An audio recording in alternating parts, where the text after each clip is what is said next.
this administration, this Department of Energy, we have the goal of making American nuclear cool again. And you are a part of it, and you're making it happen.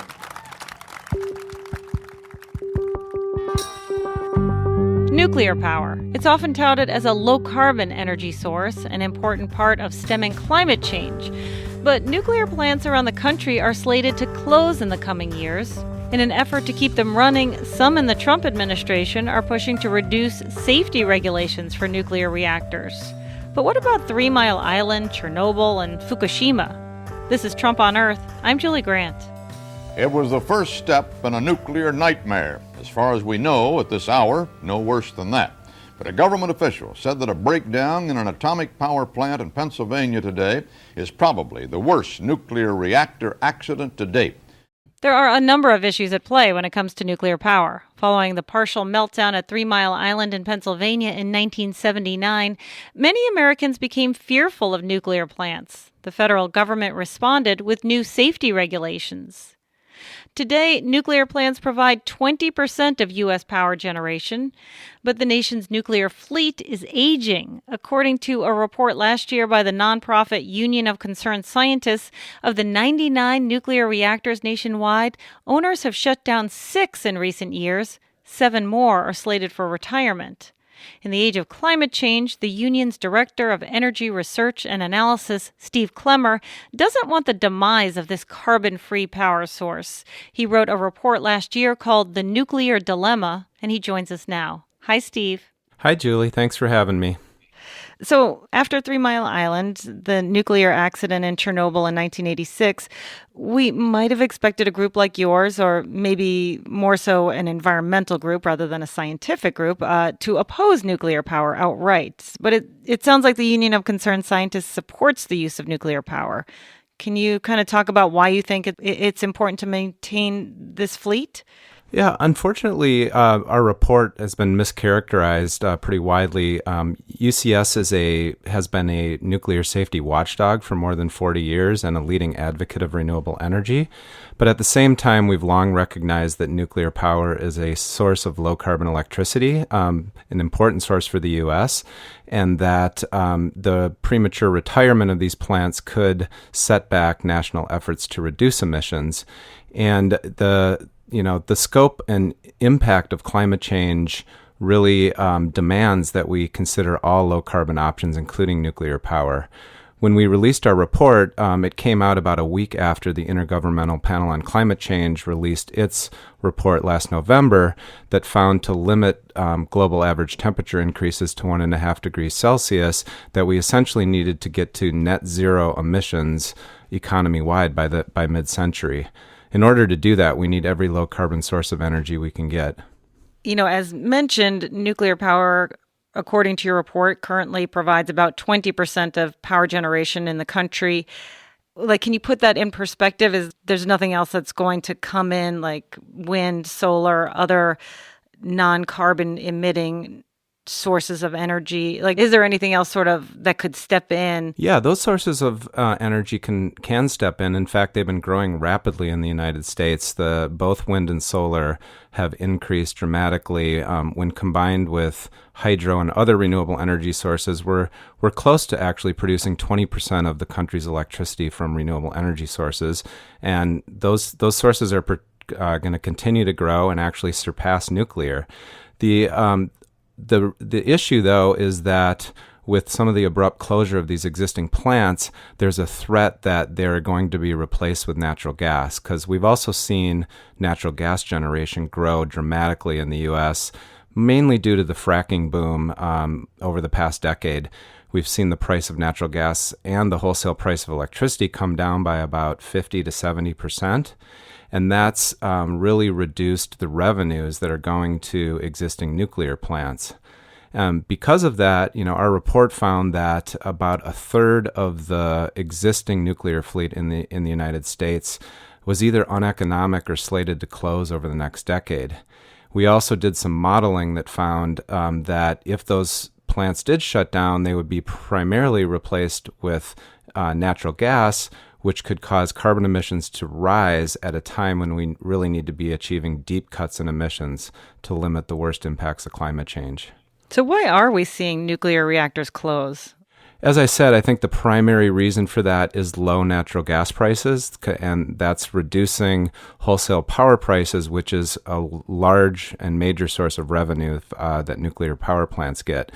The reduction in the cost of wind and solar by about 70% over the last decade, that's also allowed renewables to compete not only with existing nuclear plants, but also with new natural gas plants. Other factors would include the reduction in electricity demand that's been occurring from investments in energy efficiency. And it's also important that this isn't just about economics. The safety and aging of existing reactors is also a contributing factor and is responsible for some of the closures that we've seen over the last 5 or 6 years. The Trump administration's push to reduce regulations on industry is well known. What have we heard from the administration in terms of regulation of nuclear plants? Yeah, unfortunately, the Nuclear Regulatory Commission just came out with a report that you may have heard about that is proposing to reduce safety inspections and weaken safety standards, and we're very strongly opposed to some of these recommendations. It would include things like reducing inspections from once every 2 years to once every 3 years. It would also change the NRC's rating system that they have, that they do every quarter for every reactor in the country, and it would allow plant owners to essentially remove any safety violations that they have immediately from their record instead of keeping them on there for a year or more, which is current practice. And that could be a hindrance to the NRC to identify more widespread safety concerns and patterns that the industry is facing. Another proposal is to lower the risk of certain safety violations, which we think is mostly just a PR stunt by the industry to make things sound better when they're not actually reducing the risk at all. I see, like lower, like the how it's reported, how the risk is reported, not the risk itself. That's right. Yeah, how it's reported. There's a category that currently defines the risk as low to moderate, and they want to change that to low. And then there's another category that categorizes the risk from moderate to substantial, and they want to reduce that to moderate. So it doesn't on its face sound like much, but the way that affects the ratings would essentially allow more reactors that are having safety issues to continue to meet sort of the higher level of safety standards that the NRC has in their rating system. And it's important to note that in our report, we actually have a condition that in order to receive financial or policy support, we believe there should be a condition that existing reactors meet or exceed the NRC's highest safety standards according to their current rating system. So these proposals that would weaken or roll back some of those requirements, we say in the report that if that happened, we would definitely reconsider our recommendation and how we'd apply that condition in the future. Because why? Because you feel like the nuclear plants would not be safe? That's right, yeah. At a time when the fleet is aging and, we have reactors that are approaching a 60-year operating lifetime and starting in around 2030. So some of these plants are very old and the equipment needs to be replaced. That's not only a safety issue when this equipment starts to break down, but it's also an economic issue because it's very expensive to replace those. So we think at a time when the fleet's aging, these proposals by the NRC really take us in the wrong direction and actually do pose a threat to public safety. Now, we should mention that the NRC is not, is independent of the administration, but President Trump does appoint some members to the NRC. Do we know, why are they doing this? Is this to help the industry cut costs, or what's the reasoning behind some of their proposals? Yeah, thanks for that clarification. The NRC is an independent agency. I think there's been a lot of pressure from the industry for years to roll back regulations in an effort to cut costs. And as I said, that we think that's not the right way to go at a time when the fleet's aging. And so a lot of this has to do with pressure from the industry, but for a long time, the NRC hasn't had the best record in terms of, maintaining strong standards and actually improving them. We've been working on strengthening their standards for, as I said, over 40 years and have been a watchdog for that. It's been a reoccurring problem, even though there are efforts by the Trump administration to, do things that would benefit both the nuclear and coal industry.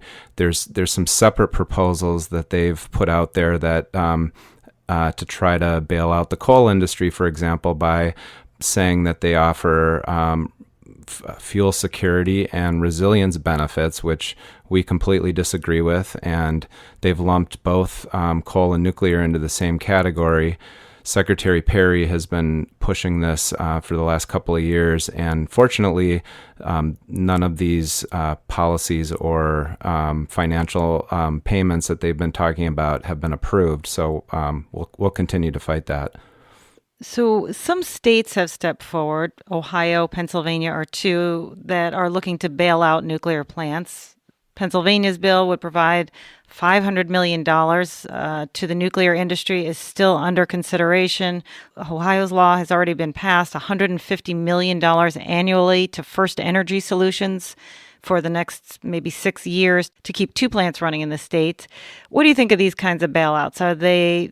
Could they be helpful in a way to keep these plants, as you say, keep them running safe and upgrading as necessary to keep them in good condition? Yeah, these approaches, that a lot of people refer to as bailouts, and in some ways they are, in other ways not, but they are not sort of our preferred way to go about this. We think that more comprehensive policies like a price on carbon or a low-carbon electricity standard that would create a more level playing field with fossil fuels, and it would also create competition between nuclear and renewable energy sources and other low-carbon energy sources to reduce emissions at the lowest cost. But we recognize that some states aren't going to go for these policies, and we have seen kind of a diversity of approaches.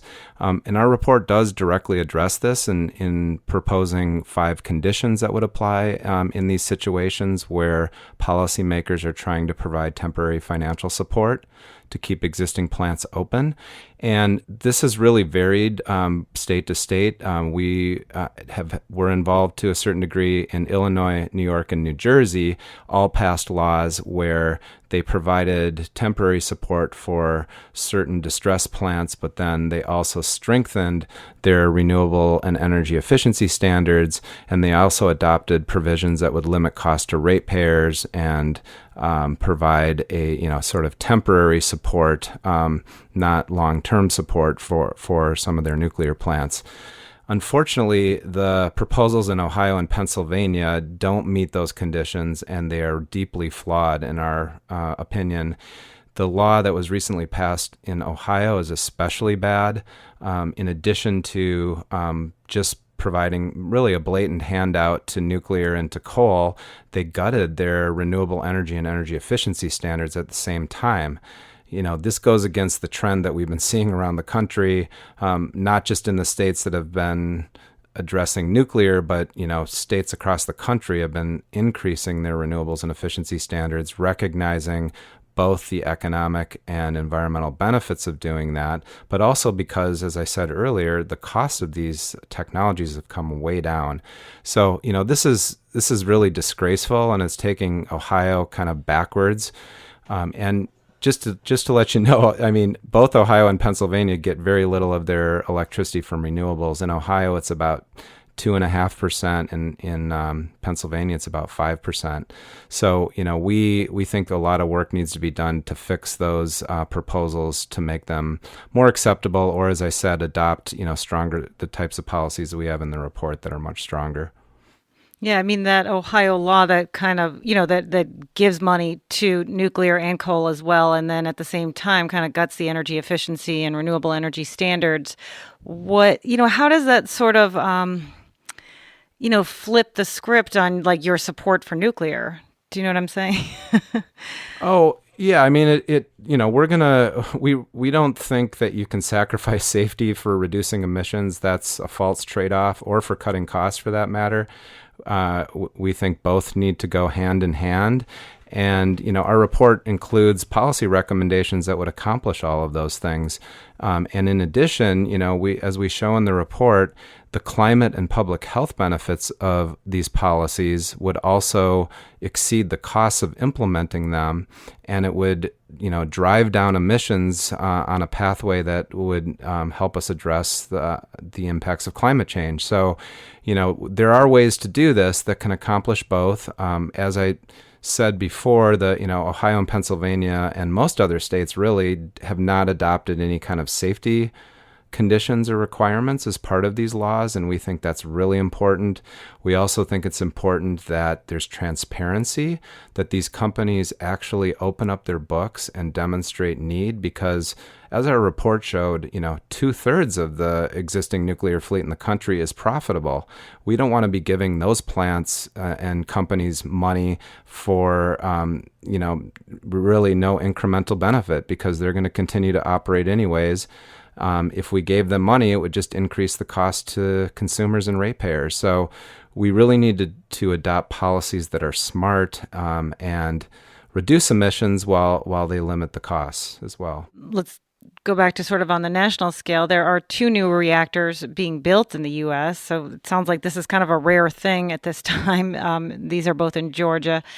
Energy Secretary Rick Perry was there last March. He announced $3.7 billion in new loan guarantees to support completion of the project. Ladies and gentlemen, look around you. This is the real new Green Deal. That's what we're looking at here, folks. This is America. This is what we can do together. The way you hear Secretary Perry talk about it, there are a lot of new nuclear reactors on the way. America is back in the nuclear energy industry, folks. We are back. We're going to be leading the world. People are going to be coming to us for the technology. They're going to be looking to America for the workers, for the supply chain.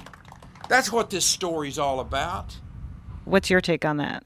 Well, I think Secretary Perry's comment is pretty laughable, to be honest with you. The latest cost I've seen for building these 2 new reactors in Georgia at the Vogtle plant are somewhere around $27 or $28 billion, and that's about twice as much as what the company originally said that it was going to cost.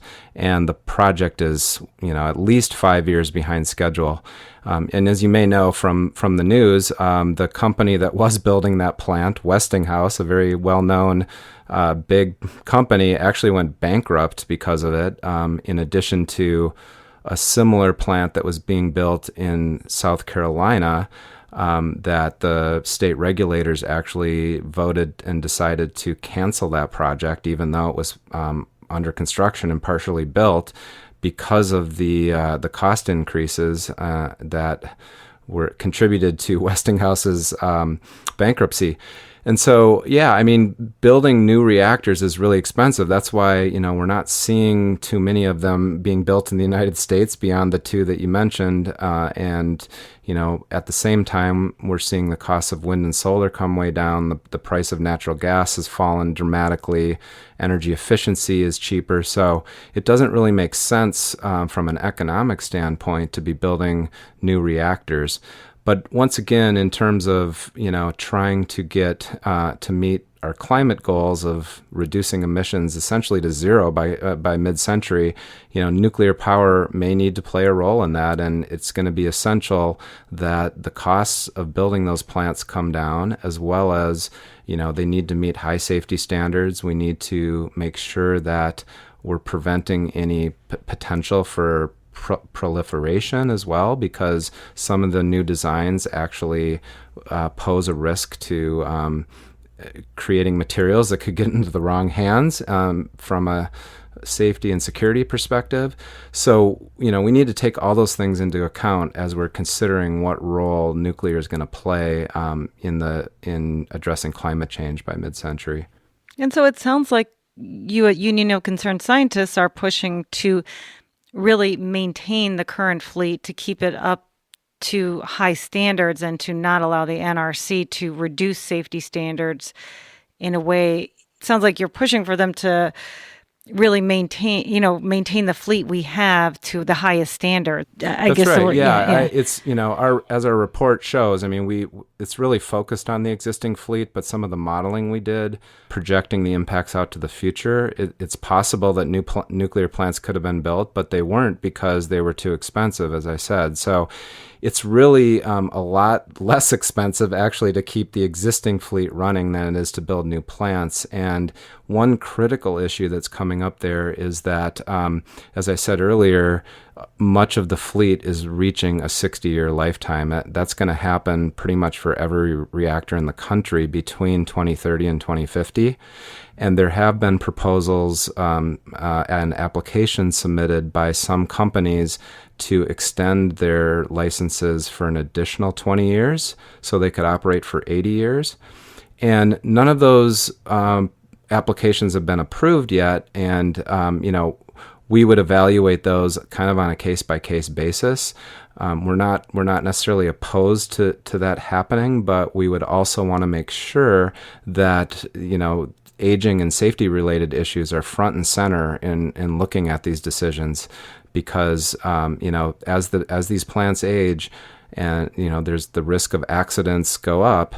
And if there was an accident, it could have devastating effects on the entire industry for a long time to come, as we saw with the Fukushima accident in Japan in 2011.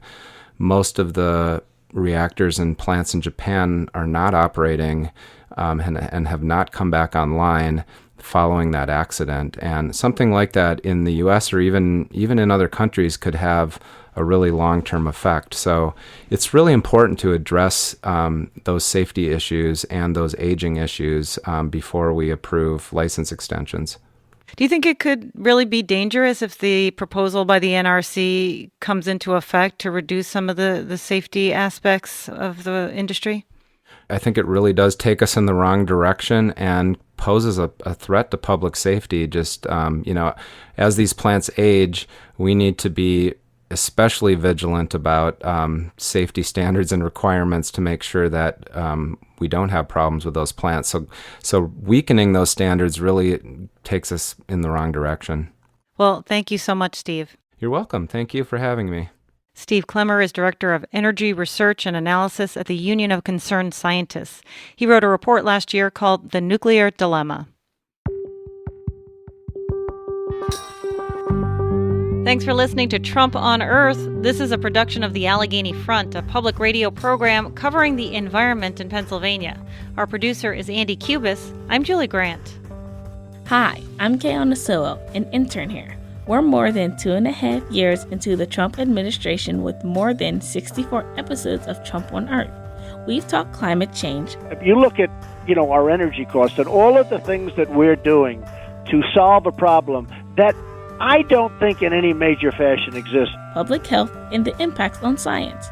We're asking for your help to continue exploring what Trump's presidency means to the environment now and into the future. We'll turn the EPA environmental. We'll turn the EPA from a job killer into a job creator. You watch. Donate just a little each month on Patreon. $5 a month will help us with the cost of studio rental and production of the podcast. So just go to patreon.com/Trump on Earth to find out more. Thanks. This podcast is supported by the Robert F. Schuman Foundation.